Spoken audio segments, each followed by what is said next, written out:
Be ready, 10 seconds to go.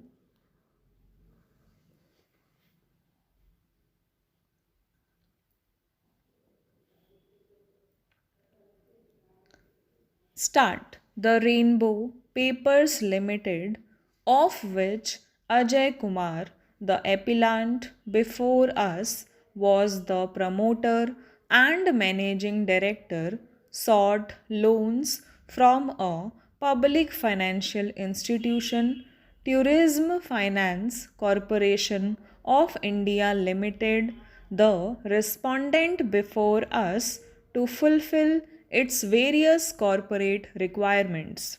The proposal of the company was considered by the respondent and approval was granted for a term loan of rupees 30 crores. In pursuance to the approval, a loan agreement was executed in New Delhi. In order to satisfy its obligations under the agreement, the accused company issued post dated check of rupees 25 lakhs bearing check drawn on Indian Overseas Bank, Kalupur Circle Branch, Railwaypura, Ahmedabad, towards the payment of one of the installments. On the check being presented to the bankers of the respondent, that is HDFC Bank Limited, Nehru Place Branch, New Delhi, the check was returned for the reason account closed. On 19 April 2016, a demand cum legal notice under Section 138 of Negotiable Instruments Act 1881 was issued on behalf of the respondent, calling upon the company as accused number 1 and the appellant herein as accused number 2 to settle the debt advanced by way of corporate loan. The accused acknowledged their liability to pay the loan amount. The amount was not paid, and thus criminal complaint was filed in the Court of Chief Metropolitan Magistrate, Saket Courts, New Delhi, under Section 190 of the Code of Criminal Procedure 1973, read with Section 138, Section 141 and Section 142 of the NI Act. The complaint was signed and verified by Deputy General Manager Law of the respondent company. An endeavor for mediation was made but was not successful, and thus the next date was scheduled before the magistrate. In the meantime, a development which took place was that in 2017, Messrs. Neeraj Paper Agencies Limited, styling itself as operational creditor, filed an application under Section 9 of the Insolvency and Bankruptcy Code 2016, read with Rule 6 of Insolvency and Bankruptcy Rules 2016, with the request to initiate corporate insolvency resolution process against the accused company, treating it as the corporate debtor.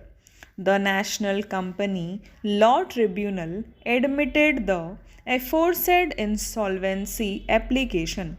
The respondent herein filed its claim against the debt which was the subject matter of the NI Act proceedings.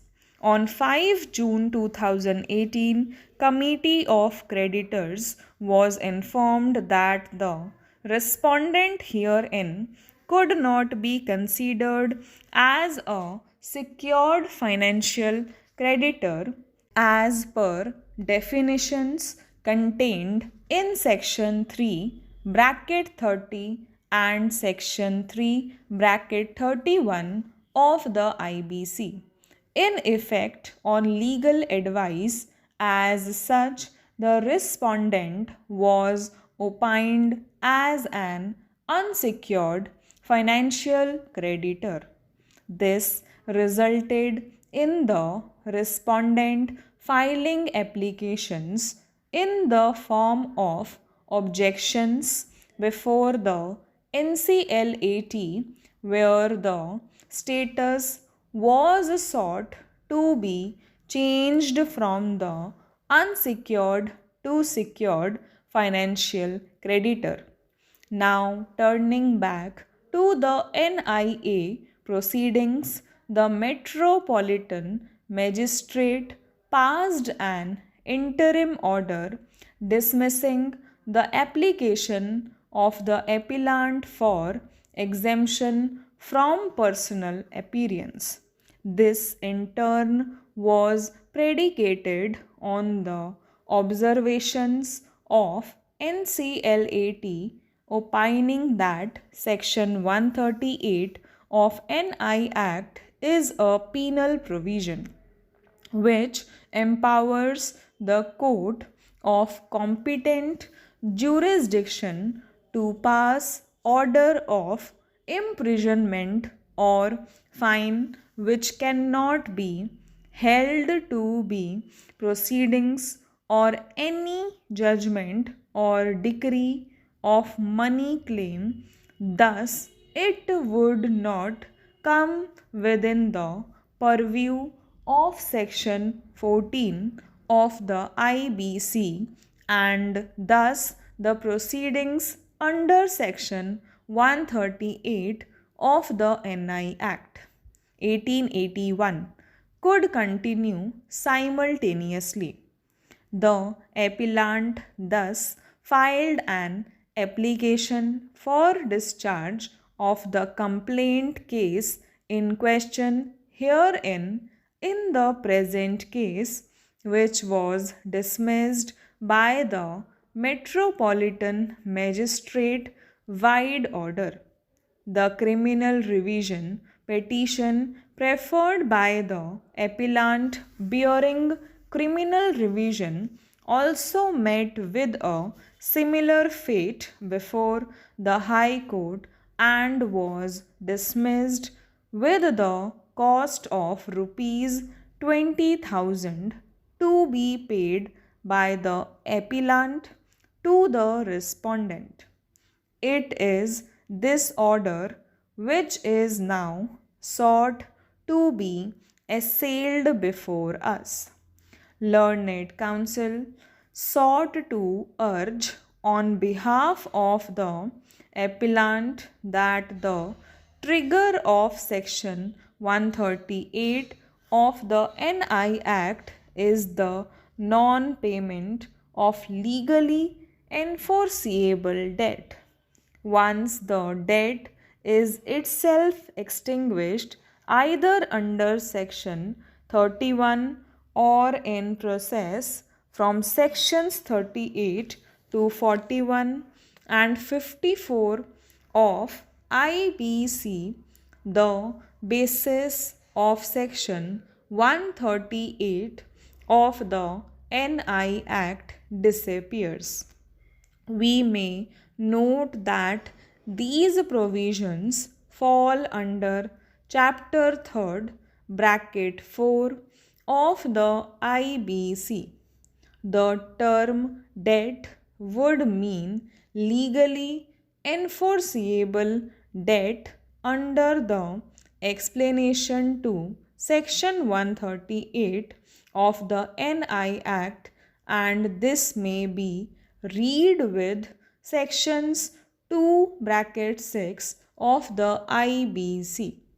It was submitted that the nature of the proceedings under Section 138 of the NI Act is primarily compensatory in nature, and the punitive element is incorporated at enforcing the compensatory provisions under the laws. Stop.